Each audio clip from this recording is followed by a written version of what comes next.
think that the board president just has to spend a little bit more time than the rest of us do. That's the reality of it. You have to meet with Kevin. You have to get him in line. You have to keep him on track.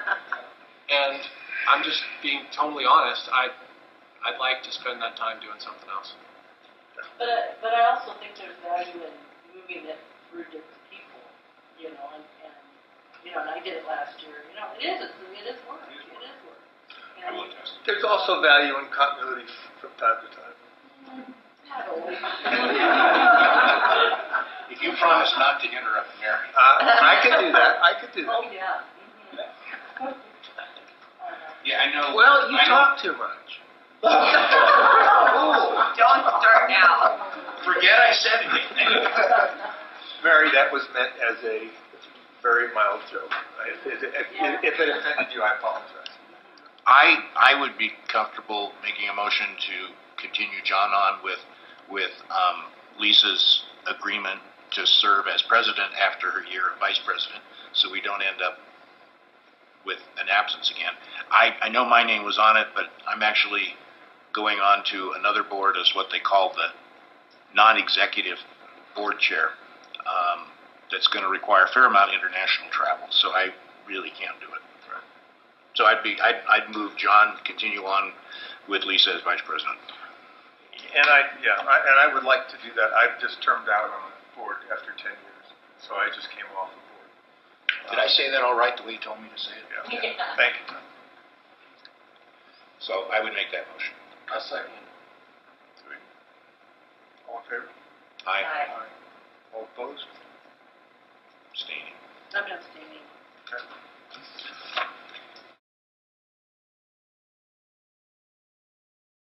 I went to bingo, and somebody who does not come to meetings but watches the shows for fun met up with this person, and they said, "You get bullied in those meetings. You are, that's this person told this to me. Said they're bullies to you, and that surprised me. I mean, I often feel interrupted. I often am. Let's shortcut this. This isn't on the agenda. We're not going to deal with it. But that's how it's coming across to the public. Out of the blue. I didn't bring up anything. This person said, "You are being bullied. They are rude to you." Rude. That was the word she brought up. That is how the public is seeing it. And you need to hear it.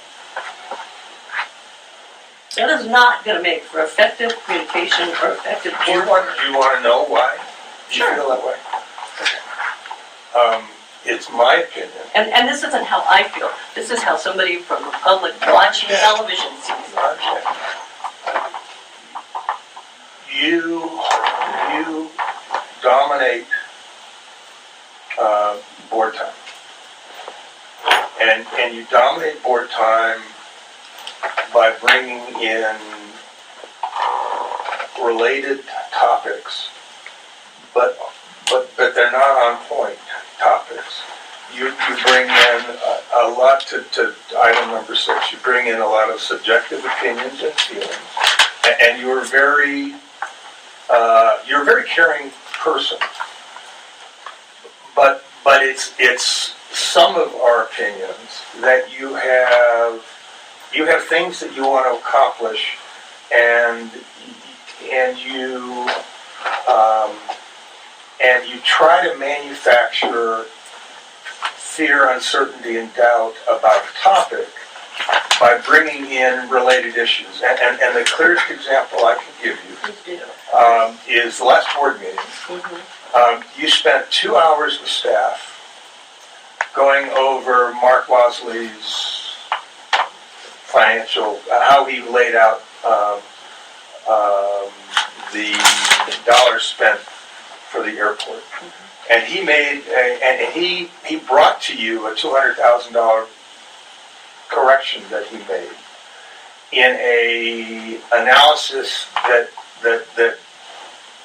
talked about a projection of anywhere from $24 million at the end of the cycle to $38 million at the end of the cycle. I don't have the exact. I have it right here. Right. Yeah, I brought it. I know you've got all the data. Because I backed up what I said.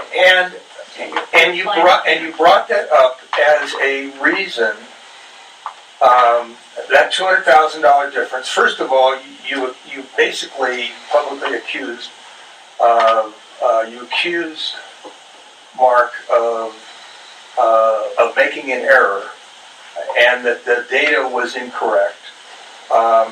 And then you used it as a basis for not moving forward on the hangar consultant project because the numbers weren't correct. And the numbers used in that document have nothing to do with the decision to hire consultants to do a financial analysis of the hangars. Right? You wasted my time, you wasted most of the other people's time on the board taking a left turn on a topic that was unrelated to the question and decision that we were trying to make. And I hearken back to when you and I talked before I became a board member. You said, I like to stir things up. You said to me, it's interesting to see what happens when you stir things up. And my view is, it's a style you have, it wastes my time, it wastes staff's time, and it's wrong. You're not fulfilling what I think you and I and Tom and Jim's responsibilities are as a board member. So I have two responses to that. One is, I don't ever remember saying that to you. So I know you don't, but I do. Okay, well, therefore it's true, right? Because you remember it. I don't remember saying it, so, let's take it as a he said, she said. Okay? Fine. Okay. The other one is, I don't think it's an impertinent or unreasonable question to do a study on executive hangars when, and I have the corrected version here, and I am correct in that after 20 years, the executive hangars, we are $1.5 million in the hole. It is an important point because No, it's not because. No, let's let Mary finish, Sean. No, Let's let her finish because you had had. to go. But this is your Okay. style. But John, you've got to let her be based on what we just said. Right, your numbers. Which is- Okay, so the numbers in there. I'm upsetting my dog. So Mary has the floor right now in respect to what we said that we were going to do today, which is people have time to talk without the fear of being interrupted. So Mary, why don't you take that and then. Ethics of listening and respect, John, because I have the numbers here. If you want me to show them, they are $1.5 million. They don't break even for 23 years, based on the exit. Okay. Right? Yeah. That's what. That's it what says. those numbers say. Right, Okay. because that is based on what Losley, he'd worked these numbers. Okay, if that's true, then if we're gonna not break even for 23 years, I have concerns about issuing an RFP to go do a study on something that isn't gonna break even for 23 years. And I think that's a valid point to not issuing the RFP, or? The basis of that document was not to analyze how financially viable a set of hangars was. The basis of that study was to do a broad brush analysis of all of our major capital commitments over the next 20 years or 10 years, whatever it was, to determine if we have enough money to take on multiple projects. That's the basis of that document. It wasn't to determine if we would make money on hangars, if we would lose money on hangars. It was a silly, wild-ass guess as to what our projects cost. Hangar 3, 12 or 18 executive hangars, a potential clear capital investment, and are we going to have enough money to do these projects? It had nothing to do with, is a hangar solution for the airport viable or not viable? And what we were voting on was spending money to find out if there is a viable solution for executive hangars. Whether we lose money or gain money is dependent upon what we charge for the hangar. There was no assessment of hangar rates in Wasley's analysis. He basically was doing something to determine whether we had enough cash at the airport to do all of our paving projects and our capital projects. And for you to basically try to derail a project that you don't like, to derail a project that we were trying to find a good financial analysis, is in my view, is devious, and it's a waste of everyone's time who is trying to do a appropriate analysis of a Hangar 3, of Clear Capital, of a whole bunch of projects that we've got going. Okay. That's my view. Yeah, so, You take that little thing. Yeah, here's where. yeah, this is our talking stick. Talking stick. Wear it or? Yeah, you just grab it. So that means nobody else, so when somebody has a talking stick, remember, that means they're talking. Only. And I'm not trying to take sides necessarily. I don't think Mary wasted my time. I think you're right that we were, remember, I was one of the ones that asked for the study that says, do we have enough money to do everything? Right. And that was the purpose of the study. We had, and I don't remember the sequence, I don't have the agenda for that meeting, but we at some point were voting on whether to do the RFP, or RFQ, I forget which, for the analysis you were talking about. Yeah, financial analysis. Financial analysis.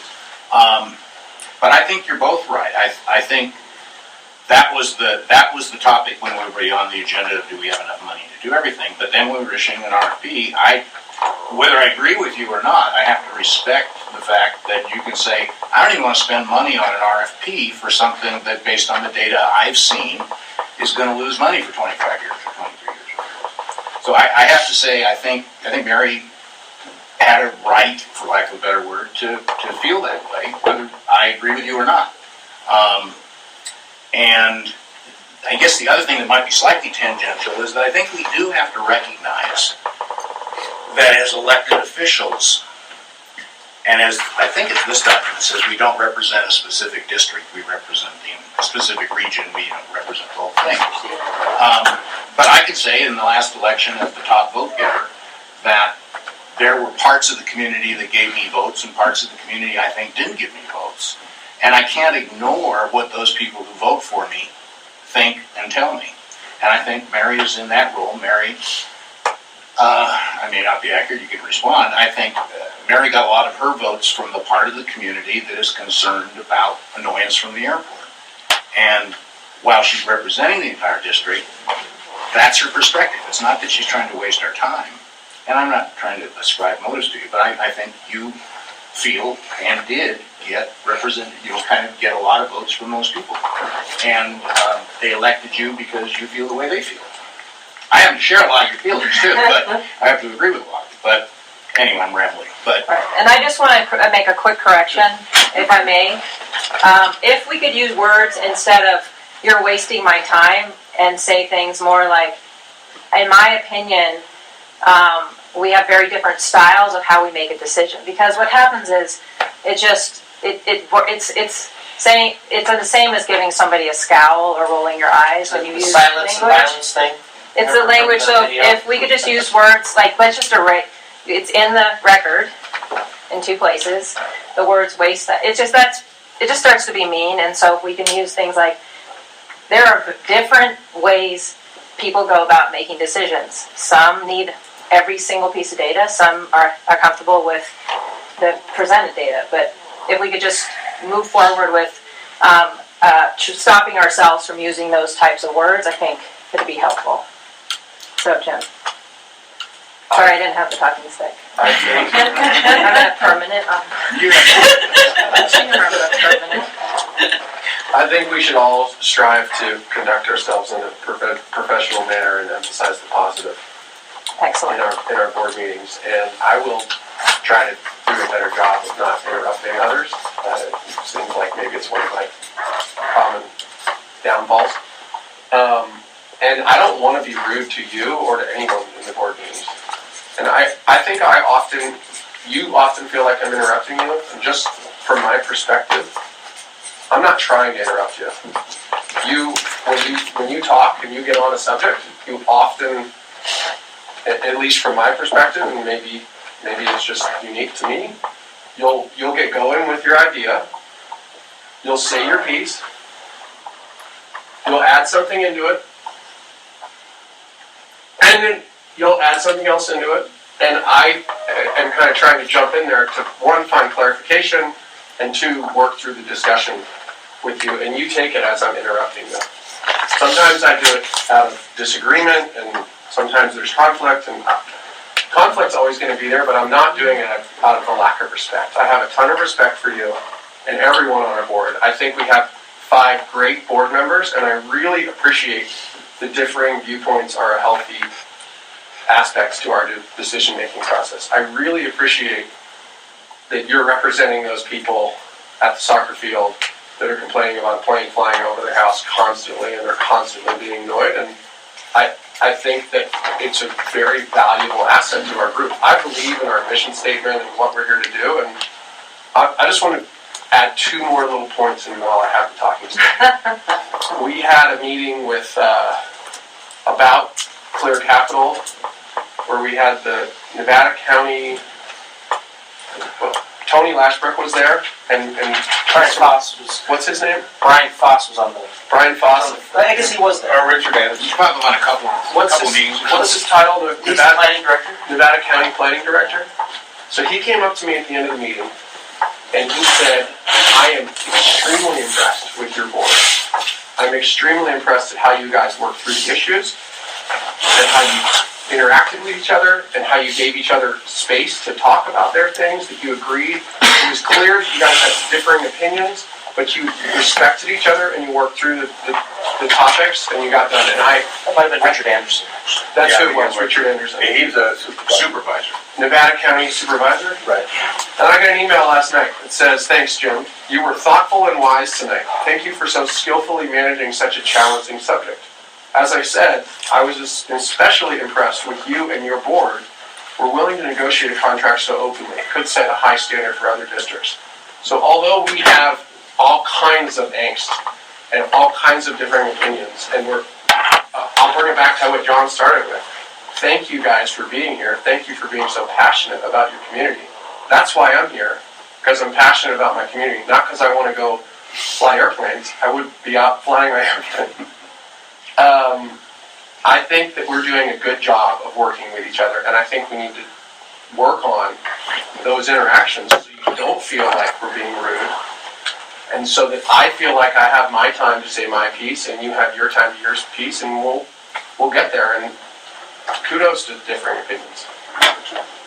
Was that Richard Anderson about last night, or? There was just a different person about last night. That's great, thank you. That's very helpful. What I want you to hear is that it was a person in the public watching the television. I didn't call you rude. They called you rude. They called you bullies. That is how you are perceived by a portion of the community. Mary, And who's you? they were discussing these 2. I didn't bring it up. I didn't even start it. She brought it up to me, and I was surprised. And if that's how you're perceived, that doesn't benefit any of us. Because I do believe in the board process, and I think it can be fun. And I do believe in the difference of opinion, and that makes for good government. And that's why it is slow. You know, you come from a business, we've said this many times, you come out of business world, we make decisions, we go. That's not how government works. It is slow, and it is thoughtful. And that is, I think, something that's very difficult for you. So when a different opinion comes up, you're used to saying, the CEO, shut down the CFO. If you make the CEO, because the CEO is the boss, right? So if the CFO feels like, why bother? Why make an opinion? But I do continue to make an opinion because I have a duty to those people who don't come to the meetings, but catch me at the school, at the back to school night, who catch me on the plane, who I see at the grocery store, who are at bingo. They are the ones who have a very strong concern about the direction that this airport's going. They're very concerned about managed growth. They're very concerned about what we're doing on that property and other properties. And for whatever my backstory is from the YouTube, I am a fighter. And I don't get paid a lot of money, but I get my health insurance. And that's a lot of money for my family. And it's a job for me to be here representing that voice. So I will continue to fight. But how you guys are perceived is critical to us being a successful board. Can I say one thing? I want to bring this back to this sort of silence and violence thing that Kevin sent us. I get a lot of that out of you. I just got it right there. I got it the last time you held this, and I get it out from you a lot. You don't have to be, it doesn't have to be a fight all the time. You really are a fighter, and sometimes your energy comes out that you're here to fight me, and I hope you don't feel that from me right now, because I absolutely am here, like, with a compassionate heart to say, let's work through these issues and let's get to it. And I'm totally willing to hear you, and I don't want to be rude to you, but I don't want to always feel like you're 100% the only one that hears the right thing in Truckee. You're the only one that people talk to. Those people come to me and they say it and they feel very strongly about it. And I feel like you believe that those people are the community and your perspective is the community. But there's 5 board members here that are elected from the community that have 5 different opinions, and that's a good thing. It's a good thing if we disagree on something. And this is really good. This is really funny. We'll have the next board meeting too, so. We gotta find another one. Yeah, I have something. That's fair. That's fair. But I look at those folks in Olympic Heights and Marsh Valley Estates and Prosser, and kind of there's this attitude that I perceive in managed growth. Aside. I know, because I just feel like you're doing it again. Okay, but what have we done for those folks? We're building, there's talk of building executive hangars, there's talk of building a hangar 3, which, Here, just wait, let her finish. that it's all, where we, I know you were talking. Capital facilities plan. And they did go up the neighborhood, but they walked it in March. And Say, yeah, different times of the year, I'm so, sure what relevance that has. so my point is, it's in terms of how that money is spent. If we just say, the flood's coming, let's just, there's going to be more traffic, so there's more jets, so we just have to supply those people and not consider the fabric of the community, the primary homeowners who are very much concerned from what I hear about the direction. And we don't consider that fabric. Where do we end up?